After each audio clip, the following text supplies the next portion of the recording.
नमस्कार दोस्तों, स्वागत है आप सभी का बीएससी इंग्लिश क्लासेस में। हम पढ़ रहे थे अर्थशास्त्र और अर्थशास्त्र पढ़ रहे थे 16वां पाठ भारतीय अर्थव्यवस्था के समक्ष चुनौतियां। और आज इस पाठ का पढ़ेंगे दूसरा टॉपिक जिसका नाम है गरीबी के कारण और गरीबी दूर करने के क्या क्या उपाय हो सकते हैं और भारत ने गरीबी दूर करने के लिए कौन कौन से उपायों को अपनाया है। इस विषय पर आज हम बात करने वाले हैं। तो सबसे पहले देखते हैं गरीबी के कारण। पहली बात तो गरीबी क्या होती है भाई, जो व्यक्ति अपनी न्यूनतम आवश्यकताओं को पूरा नहीं कर सकता वो गरीब है। जो व्यक्ति 2 वक्त का खाना ठीक से नहीं खा सकता, जिसको पहनने के लिए कपड़े नहीं है, रहने के लिए निवास नहीं है, तो हम कह सकते हैं वो गरीब है कि नहीं। तो गरीबी के कारण क्या क्या है, तो सबसे पहला कारण है सामाजिक कारण।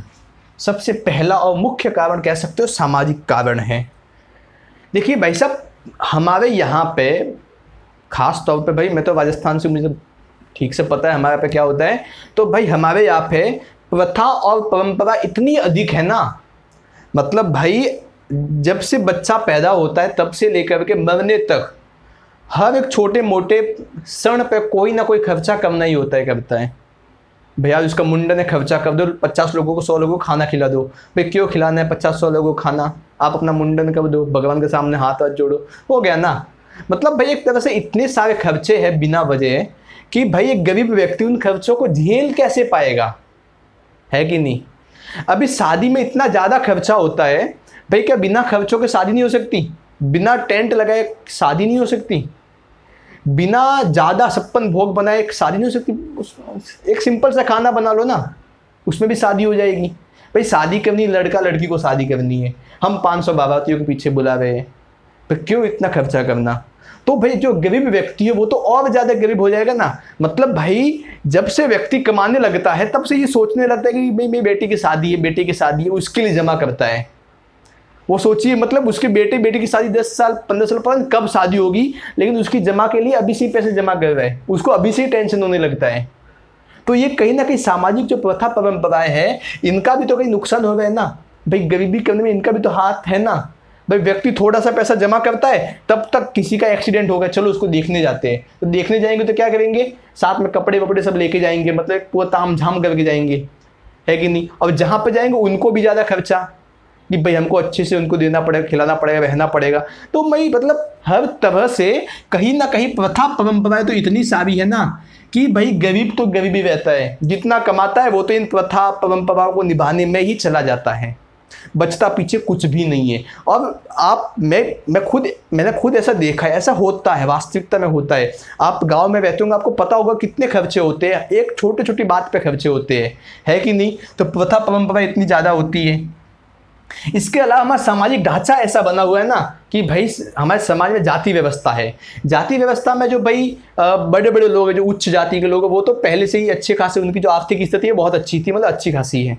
लेकिन जो निचली जाति के लोग हैं, SC ST कास्ट में जो लोग आते हैं, वो पहले भी गरीब थे, अभी भी गरीब है कि नहीं। तो उनको, वो पहले से ही गरीब थे, तो वो वापस भी ऊपर आने में उनको टाइम लगेगा, है कि नहीं। तो एक सामाजिक ढांचे के कारण भी कहीं ना कहीं गरीबी आती है। इसके अलावा कि भाई सामाजिक कारण और क्या क्या हो सकते हैं भाई, हमारे यहाँ पे बहुत कुछ ऐसा है जो नहीं होना चाहिए, जिसकी वजह से बहुत ज़्यादा जो है पैसा खर्चा होता है। हम थोड़ा बहुत पैसा बचाते हैं, कोई ना कोई कार्यक्रम आ जाता है, भाई दे दो, है कि नहीं।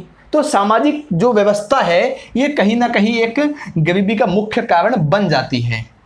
रेगना नक्शे नाम के एक सामाजिक कार्यकर्ता हुए, कह सकते हो समाजवादी हुए, इन्होंने क्या कहा कि एक राष्ट्र इसीलिए गरीब होता है कि वह गरीब पहले से ही था। वो क्या कहते हैं कि कोई गरीब देश है वो गरीब इसीलिए है कि वो पहले से भी गरीब था, है कि नहीं। अगर भारत की बात करें तो भारत अभी तो विकासशील है, लेकिन जब नया नया आज़ाद हुआ था भारत 1950 के आसपास, 1947 में भारत आज़ाद हुआ था, तो उस समय भारत जो है गरीब था, है कि नहीं। तो गरीब किस लिए था भाई, इतने सारे विदेशी आक्रांता या अंग्रेज लूट के कितना लूट के गए, इसलिए हम गरीब हुए। लेकिन अभी हम धीरे धीरे अभी अच्छी स्थिति में आ गए, अभी हम विकासशील हो गए, धीरे धीरे हम विकसित भी हो जाएंगे, है कि नहीं। इसके अलावा वेगनो नक्शे ने कहा कि जो गरीब है, गरीब का परिणाम भी गरीबी ही होता है। मतलब भाई जो गरीब है वो गरीब ही रहेगा। तो ये एक सामाजिक कारण बहुत महत्वपूर्ण है। दूसरा है आर्थिक कारण। आर्थिक कारण मतलब क्या कि भाई लोग बहुत काम तो करते हैं। अब गांव में देखिए लोग जी जान लगा के काम करते हैं, बहुत मेहनत मजदूरी करते हैं, लेकिन उनको उस काम का परिणाम जो है, उस काम का फल जो है नहीं मिल पाता, और जो है कम आय मिलती है। कम आय मतलब कम इनकम होती है, कम पैसा मिलता है उस काम का, कम आय मिलती है। इसके अलावा भारत जो है वो एक कृषि प्रधान देश है। अपने देश में कृषि जो है बहुत मुख्य है कि नहीं, सबसे ज़्यादा लोग जो है कृषि में जुटे हुए अपने देश में। तो अपना देश कृषि प्रधान होने के साथ साथ अपने देश में लोग जो है कृषि खेती करते हैं, लेकिन उस खेती में ज़्यादा निवेश नहीं करते। निवेश मतलब भाई जो हम पहले टेक्नोलॉजी अपना जो हमने पहले तकनीक अपनाई खेती करने के लिए, आज भी वही तकनीक अपनाते हैं, है कि नहीं। पहले भी जो है नाली के माध्यम से पानी जाता था खेतों तक, आज भी बहुत सी जगह पे नाली के माध्यम से ही पानी जाता है कि नहीं। तो हम निवेश की कमी कैसे है कि हम नई नई टेक्नोलॉजी को नहीं अपना पा रहे हैं। जो नई नई टेक्नोलॉजी दिन ब दिन विकसित हो रही है, हम उन टेक्नोलॉजी में पैसा नहीं लगा पा रहे हैं। इसीलिए हम जब उन टेक्नोलॉजी को नहीं अपनाते तो कहीं ना कहीं निवेश की कमी दिखाई देती है, और निवेश की कमी के कारण हमें उस खेती का जो फल मिलना चाहिए, जो पैसा मिलना चाहिए उस खेती से, जो इनकम मिलनी चाहिए, वो नहीं मिल पाती। अगर हम नई नई टेक्नोलॉजी को अपनाएंगे, मान लीजिए हम एक ऐसी टेक्नोलॉजी को अपनाते हैं कि भाई फसल जो है अपने आप कट रही है कि नहीं, फसल अपने आप कटती है कि भाई एक मशीन है, मशीन से अपने आप फसल कटती है। ये बहुत सी जगह होता भी है कि नहीं। तो अभी वो एक मशीन जो है 1 घंटे में सारी फसल काट देगा। अगर उस मशीन की जगह 5-6 लोग जुट जाएंगे तो 2-3 दिन लगेंगे उस फसल को काटने में, तो 5-6 लोगों का पैसा देना पड़ेगा, और जो मशीन जो है वो थोड़े से पैसे में सारा काम करके चली जाएगी। तो कृषि में निवेश की कमी के कारण भी कहीं ना कहीं गरीबी जो है वो देखी गई है। इसके अलावा लोगों को जो है कम अवसर मिलते हैं। हमारे देश में जो है सबसे बड़ी समस्या एक है बेरोजगारी। बेरोजगारी मतलब क्या, लोग अपनी काम करने की उम्र में तो आ गए, लेकिन लोगों के पास काम करने के लिए कुछ है ही नहीं, कुछ है ही नहीं काम करने के लिए। लोग बोले हमें अवसर ही नहीं मिला काम करने का। बहुत से लोग तो सरकारी नौकरी के पीछे इतने पागल होते हैं कि दूसरों को कुछ दिखाई नहीं देता, है कि नहीं। हालांकि ये बात अच्छी भी है कि लोगों की सरकारी नौकरी की तो अच्छी एक सुरक्षा बनी रहती है, लेकिन कहीं ना कहीं देखने जाए तो सरकार के द्वारा भी हमें कम अवसर दिए जाते हैं। सरकार क्या कर सकती है, सरकार जैसे सरकारी नौकरी दे सकती है, और सरकारी नौकरी कितनी होगी, 25-30 लाख तक हो सकती है, इससे ज़्यादा क्या होगी, है कि नहीं।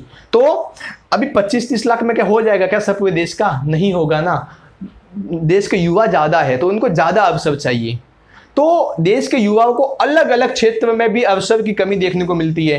कई अगर किसी दूसरे फील्ड में जाओ तो कहते हैं भाई आपको तो इंग्लिश नहीं आती इसलिए हम आपको नौकरी नहीं दे सकते। तो ये कोई मतलब, तो कहीं ना कहीं अवसर की कमी तो दिखाई ही देती है कि नहीं। तो लोगों को रोजगार नहीं मिल पाता, जिसकी वजह से लोग जो है इनकम नहीं कर पाते, पैसा नहीं कमा पाते। तो जब उनके पास पैसा नहीं होगा तो सीधी सी बात है गरीबी तो बढ़ेगी ही बढ़ेगी, है कि नहीं। इसके बाद तीसरा कारण क्या है, राजनीतिक कारण। भाई साहब हमारे देश में जो राजनीतिक कारण एक महत्वपूर्ण, हर जगह घुसा हुआ है। जो राजनीतिक कारण है हर जगह घुसा हुआ है कि भाई ये समस्या, तो इसमें भी राजनीतिक कारण है। मतलब अपने देश की राजनीति में मतलब गरीबी हो गई, बेरोजगारी हो गई, ये सिर्फ मुद्दे बनते हैं। क्या बनते हैं, मुद्दे बनते हैं चुनाव जीतने के लिए, लेकिन कभी ये मुद्दे पूरे नहीं किए जाते। सिर्फ वादे बनते हैं चुनाव जीतने के लिए, लेकिन कभी इनको पूरा नहीं किया जाता। बहुत कम मौक़ों पर ऐसा देखा जाता है कि नहीं। देखिए 5वीं पंचवर्षीय योजना जब आई, कब आई, 1970 के आसपास आई थी 5वीं पंचवर्षीय योजना। तो 5वीं पंचवर्षीय योजना से पहले तो सरकार ने कोई कदम ही नहीं उठाया कि भाई हमको गरीबी खत्म करनी है। सरकार को क्या लगा कि जैसे जैसे देश की अर्थव्यवस्था सुधरेगी, देश की गरीबी अपने आप सही होती जाएगी, है कि नहीं। लेकिन देश की अर्थव्यवस्था इतनी धीरे धीरे धीरे ऊपर बढ़ रही थी कि गरीबी पर कुछ असर पड़ ही नहीं रहा था। तो सरकार ने बड़े यत्न करके 1970 में 5 वर्षीय मतलब 5वीं जो पंचवर्षीय योजना है उसमें गरीबी के मुद्दे को शामिल किया कि हमें गरीबी को भी मिटाना है। इंदिरा गांधी ने नारा दिया था कि गरीबी मिटाओ, अभी तक मिटी वही नहीं मिटती ना, है कि नहीं। तो भाई गरीबी तो है अपने देश में, और उसका एक मुख्य कारण राजनीति भी है। सिर्फ चुनाव तक सीमित होता है गरीबी। चुनाव खत्म, गरीबी के मुद्दे खत्म। चुनाव आ जाएंगे, गरीबी के मुद्दे उछल उछल के आएंगे, है कि नहीं। और सरकार भी जो है, मान लीजिए किसी एक सरकार ने, मान लीजिए अभी जो कोई सरकार है, सरकार कितने साल की होती है, 5 साल की होती है। सरकार ने कोई अच्छी योजना बना दी गरीबी मिटाने के लिए, लेकिन इसके बाद अगर कोई 5 साल के बाद कोई दूसरी सरकार आएगी तो वो उन योजनाओं को मिटा देगी, उन योजनाओं पर कम ध्यान देगी, है कि नहीं। तो ये भी एक होता है कि राजनीतिक कारण में ये भी एक कारण महत्वपूर्ण होता है, ठीक है। इसके अलावा बहुत से अन्य कारण भी है। कौन कौन से अन्य कारण है? पहला है शिक्षा का निम्न स्तर। भाई हमारे देश में लोगों को ऐसी शिक्षा ही नहीं दी जाती कि वो लोग आगे चल के बच्चे जो है कुछ काम कर सके, है कि नहीं। मतलब भाई आप अगर देखोगे तो 8वीं 10वीं कक्षा पढ़ने वाले बच्चों को ठीक से हिंदी नहीं पढ़नी आती। अभी हम उन लड़कों से, उन बच्चों से आगे चल के उम्मीद करते हैं कि भाई हम उनको कोई अच्छी नौकरी देंगे, वो अच्छा कमाएंगे, तो हम ऐसी कैसी उम्मीद कर सकते हैं। मतलब तो ये इसमें लड़कों के बच्चों की गलती तो है नहीं ना, इसमें शिक्षा का निम्न स्तर है। बच्चे जाते सरकारी स्कूल में, अगर नहीं पढ़ाते सब लोग, टीचर नहीं पढ़ाते, तो क्या करेंगे बच्चे बेचारे, है कि नहीं। तो कहीं ना कहीं जो शिक्षा का निम्न स्तर है ये तो दिखाई देता है। जब बच्चे सही से पढ़ेंगे नहीं तो इस प्रतियोगिता वाली दुनिया में, इस भागदौड़ वाली दुनिया में बच्चे आगे चल के कैसे कमाएंगे, है कि नहीं। तो ये भी एक शिक्षा का निम्न स्तर भी एक गरीबी का कारण है। उद्यमी प्रवृत्तियों का अभाव। अपने देश में एक अलग ही माहौल है कि भाई हमें नौकरी करनी है। जब भी हम कहेंगे कि भाई हमें खुद का धंधा डालना है, खुद का बिजनेस करना है, तो घर वाले बोलेंगे चुप बैठ जाओ, तुम नौकरी करोगे। ऐसा होता आप देखे होंगे ना बहुत सी जगह पे कि हम जब भी बिजनेस करने की बात करते, कोई भी नया व्यवसाय करने की बात करते हैं, तो हमें इतना ज़्यादा जो है प्रोत्साहन नहीं दिया जाता, ना तो हमें घर से मिलता है। क्यों? कहते हैं कि इतना पैसा कहाँ पे है भाई, बिजनेस डालने के लिए इतना ज़्यादा पैसा नहीं है ना, तुम नौकरी कर लो पहले। जब पहले नौकरी करता है तो वो पहले बाद में करते, कब नौकरी में पूरा समय बीत जाता है पता ही नहीं चलता। तो एक कहते हैं ना कि भाई हमें धंधा करने से एक आत्मविश्वास में कमी है। हमें डर लगता है कि हम अगर बिजनेस करेंगे, कोई नया दुकान डालेंगे, कोई नया बिजनेस करेंगे, कोई नया व्यवसाय करेंगे, तो उस व्यवसाय से कहीं ना कहीं हमें आर्थिक जो पैसों का नुकसान है वो न हो जाए, कहीं बिजनेस लॉस में न चला जाए। तो जो उद्यमी प्रवृत्ति का जो अभाव है ना, मतलब हमारे अंदर एक बिजनेस वाला, मतलब एक बिजनेसमैन बनने का जो अभाव है, कि हमें डर लगता है कि भाई नौकरी सही है ना, महीने के बैठे बिठाए हमें अच्छे खासे जो है पैसे मिल जाते हैं, तो हम क्यों करें भाई बिजनेस करके इतना माथापच्ची करें। तो जो उद्यमी प्रवृत्ति का अभाव जो है वो तो पाया ही जाता है। इसके अलावा रोजगारपरक तथा व्यावसायिक शिक्षा का अभाव। देखिए आपकी बुक में लिखा है कि रोजगारपरक और व्यावसायिक शिक्षा का अभाव, मतलब हमें जो स्कूल में पढ़ाया जाता है, हम जो 10-15 साल में पढ़ते हैं, उसमें वो ऐसा कुछ पढ़ाया नहीं जा सकता, ऐसे कुछ पढ़ाया नहीं जाता जिसके कारण हम आगे चल के कोई ना कोई अपना खुद का व्यवसाय कर सके, खुद का कोई रोजगार मिल सके। कोई हमें कौशल नहीं सिखाया जाता। हमें क्या सिखाया जाता है? जो ऐसी चीज़ें सिखाई जाती है जो आगे चल के किसी कोई काम की नहीं होती। मतलब रोजगार परक, मतलब हमें आगे चल के जिनके माध्यम से नौकरी मिलेगी, आगे चल के जिनके माध्यम से हम कोई ना कोई कौशल के माध्यम से हम कोई ना कोई अपना व्यवसाय करेंगे, बिजनेस डालेंगे, ऐसा कुछ हमें सिखाया नहीं जाता। और ये सरकार को पता है, इसलिए तो बुक में लिखा है ना। तो सरकार इसमें ध्यान क्यों नहीं देती भाई? ध्यान देना चाहिए ना भाई। क्योंकि शिक्षा व्यवस्था की सारी जो संरचना कौन करता है? सरकार ही करती है। हालांकि अभी जो नई एजुकेशन पॉलिसी आई है उसमें रोजगारपरक शिक्षा पे काफ़ी ध्यान दिया गया है। उम्मीद जल्दी से जल्दी लागू हो और बच्चों को एक अच्छी शिक्षा मिल सके और आगे चल के वो अपने खुद के रोजगार कर सके, कोई ना कोई कौशल सीख सके, कोई ना कोई जो है एक स्किल सीख सके, जिसके माध्यम से वो लोग एक अच्छा व्यवसाय कर सके, अच्छी एक नया स्टार्टअप कर सके, नया बिजनेस कर सके। ठीक है ना। स्वास्थ्य सेवाओं की अनुपलब्धता। अपने देश में भाई साहब, मैं जिस गांव से आता हूँ वहाँ पे एक अच्छा हॉस्पिटल नहीं है। गांव में तो क्या पूरे जिले में अच्छा हॉस्पिटल नहीं है। अगर किसी इमरजेंसी कोई हो, कोई खास अगर इमरजेंसी हो, तो हमें गुजरात साइड जाना पड़ता है या हमें उदयपुर साइड जाना पड़ता है। तो भाई साहब इतनी जो ये स्वास्थ्य सेवा की जो अनुपलब्धता है कि लोगों को सही से स्वास्थ्य ही नहीं मिल पाता। जब लोगों को सही से स्वास्थ्य सुविधा नहीं मिल पाती तो लोग प्राइवेट अस्पताल में जाते हैं, वहाँ पर जाकर अपना इलाज करवाते हैं। तो अब बिना वजह मतलब प्राइवेट अस्पताल वाले इतना पैसा ले लेते हैं कि भाई बचता ही नहीं है पीछे। जो फैमिली, जो परिवार, गरीब जो फैमिली है, परिवार है, वो सारा पैसा जमा पूंजी रखता है और जमा पूंजी पैसे को एक ही बार में प्राइवेट अस्पताल को दे देता है और पैसा गया। अगर सरकारी सुविधा होती, यहाँ पे कम पैसा देना पड़ता, तो एक बात अलग होती ना कि भाई कम से कम पैसों में हो जाता। हालांकि अभी जो है आयुष मंत्रालय ने आयुष भारत नाम से कोई योजना स्टार्ट की हुई है कि नहीं, तो उससे भी काफ़ी फायदा हुआ है लोगों को, ऐसे आंकड़े बताते हैं। इसके बाद लोगों में आत्मविश्वास की कमी। लोगों में आत्मविश्वास ही नहीं है कि वो भाई कोई ना कोई नया व्यवसाय कर सके, कोई ना कोई नया धंधा कर सके। लोगों में आत्मविश्वास की कमी। मुद्रास्फीति, महंगाई इतनी है अपने देश में कि क्या करे भाई साहब, महंगाई है कि नहीं। पहले जो गेहूँ 10-12 रुपये मिल जाता है, अभी 20-22 रुपये हो गए, है कि नहीं। लेकिन लोगों की इनकम तो बढ़ती नहीं। पहले जो मजदूर 200 कमाता था, अब भी 200 ही कमाता है कि नहीं। अभी उसकी इनकम तो नहीं बढ़ी ना, उसकी इनकम तो बढ़ी नहीं, लेकिन महंगाई बढ़ गई। तो सीधी सी बात है, जब महंगाई बढ़ेगी तो गरीबी भी बढ़ेगी। तो ये तो हो गए गरीबी के कौन कौन से कारण हैं। अभी देखते हैं गरीबी निवारण, मतलब गरीबी को दूर करने के लिए कौन कौन से उपाय हैं। तो सबसे पहला उपाय क्या है, शिक्षा तथा स्वास्थ्य सेवाओं का प्रचार करना। मतलब लोगों को अच्छी शिक्षा देना, अच्छी काम कर सके, अच्छी कामकाज वाली शिक्षा देना, लोगों को स्किल सिखाना, कौशल सिखाना। कुछ भी मत पढ़ा दो, कुछ सिखाओ ताकि आगे चल के कुछ ना कुछ लोगों के काम आए, बच्चों के काम आए। तो शिक्षा देना और लोगों को स्वास्थ्य सेवाएं, अच्छी स्वास्थ्य सेवाएं देना, अच्छे हॉस्पिटल्स बनाना और कम से कम पैसों में लोगों का इलाज करवाना। तो शिक्षा तथा स्वास्थ्य सेवाओं का प्रचार करके जो है हम गरीबी की समस्या को काफ़ी हद तक कम कर सकते हैं। रोजगार के अवसरों में वृद्धि करना, सरकार जो है रोजगार के अवसरों में वृद्धि करे। सरकार जो है अपनी बहुत सारी सरकारी नौकरियां निकाले। इसके अलावा मैं आपको पहले ही बता देता हूँ, सरकारी नौकरी का मतलब रोजगार नहीं होता। हाँ, एक प्रकार का सरकारी नौकरी रोजगार है, लेकिन सरकारी नौकरी ही रोजगार नहीं है। सरकार भाई सरकारी नौकरी निकालती है, वैकेंसी निकालती है। इसके अलावा सरकार जो है बहुत सारे जैसे बोर्ड बना रही है कि नहीं, तो उनमें भी लोगों को लगा दो, मजदूरों को लगा दो। तो ये भी एक प्रकार का क्या है, रोजगार का अवसर है। तो सरकार क्या करेगी, सरकार को ये करना चाहिए कि रोजगार के अवसरों में वृद्धि करे। सामाजिक कुप्रथाओं पर नियंत्रण की आवश्यकता। भाई हमारे समाज में इतनी सारी कुप्रथाएं है ना, क्या बताए। कोई मर जाता है तो उस पर मतलब खाना बनता है, मतलब लोगों को जिमाया जाता है। ठीक है, एक सीमित हद तक तो चलता है, एक सीमित मात्रा में ये हो तो चलता है। लेकिन जब ये चीज़ बड़ी मात्रा में फैल जाती है ना, तो फिर वो कुप्रथा बन जाती है कि भाई कुछ लोगों को 50-60 लोगों को ला के जिमा दिया तो ठीक है, लेकिन बहुत ज़्यादा 500 लोगों को ला के जिमा दिया मृत्यु भोज पे, तो वो कहीं ना कहीं तो कुप्रथा बन गई ना। क्योंकि भाई अगर लोगों को जिमाना ही है तो 50 लोगों को जिमाएंगे तो भी उतना ही पुण्य मिलेगा, 500 लोगों को जिमाएंगे तो भी उतना ही पुण्य मिलेगा, है कि नहीं।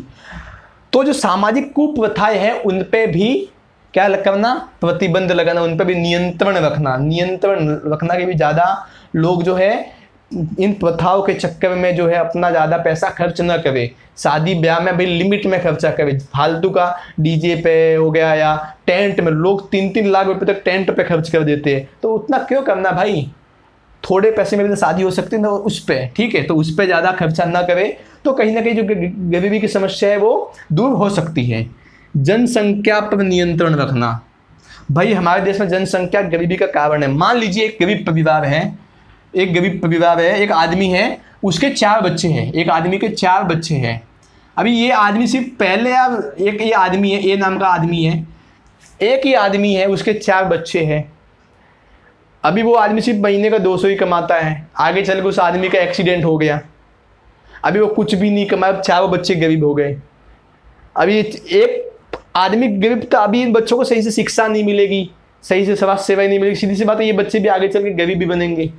लेकिन जब से सही से शिक्षा नहीं मिलेगी, स्वास्थ्य सेवा लोगों इन बच्चों को नहीं मिलेगी, तो सीधी सी बात है ना, ये भी आगे चल के मजदूरी बनेंगे, मजदूरी करेंगे, अपना पेट भरेंगे। तो कहीं ना कहीं जब तक हम जनसंख्या पर नियंत्रण नहीं लगाएंगे ना, तब तक गरीबी की समस्या दूर नहीं हो सकती, गरीबी की समस्या रहेगी। जनसंख्या गरीबी की समस्या का बहुत बड़ा कारण है। जनसंख्या बढ़ती है तो गरीबी की समस्या भी बढ़ती है। लक्षित व्यक्ति या समूह तक लाभों का न पहुंचना।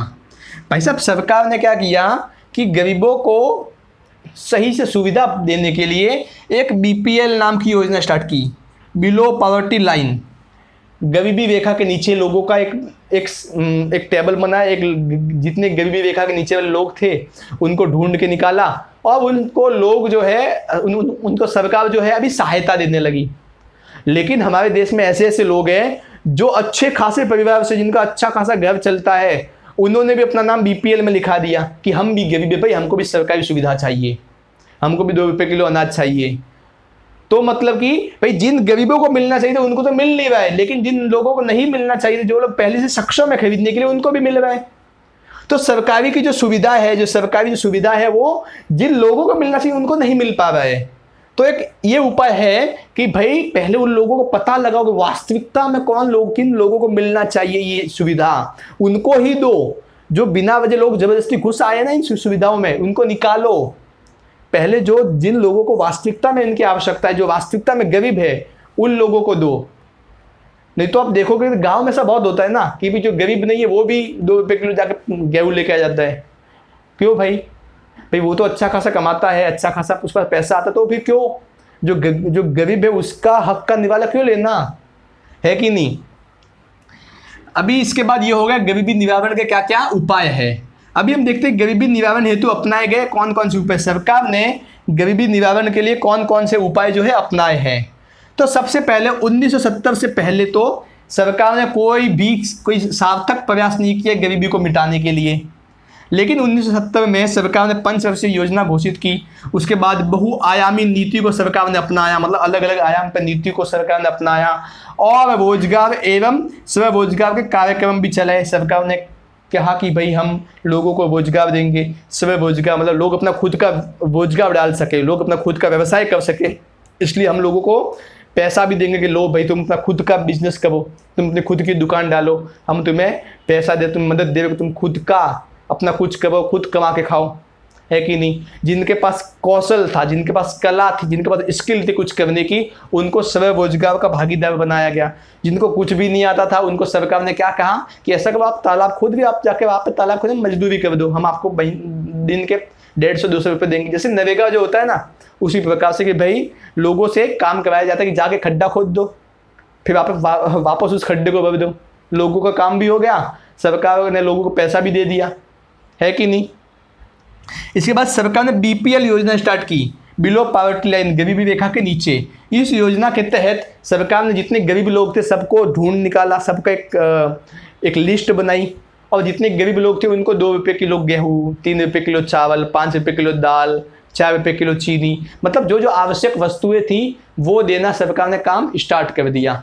हालांकि इस बीपीएल योजना का काफ़ी लोगों ने इसका गलत फ़ायदा भी उठाया, लेकिन ये काफ़ी अच्छी योजना ये अभी भी चलती है। और नरेगा जैसी योजना तो बहुत अच्छी है, जो कि उसमें जो गरीब लोग हैं वो जाके अपना काम करते हैं, दिन का 4-5 घंटा काम करते हैं और दिन के कुछ 150-200 रुपये उनको आराम से मिल भी जाते हैं। तो ये भी सरकार कुछ अच्छी योजनाएं हैं जिससे गरीबी दूर करने के लिए सरकार ने ये उपाय जो है अपनाए हैं। तो आज हमने पढ़ा गरीबी के कारण, गरीबी निवारण के उपाय, और गरीबी के लिए सरकार ने कौन कौन से उपाय अपनाए, ये सब कुछ आज हमने पढ़ा। इसके संबंधित आपको कुछ भी डाउट हो तो आप बिंदास हमें बताइए। आज के लिए बस इतना ही, धन्यवाद।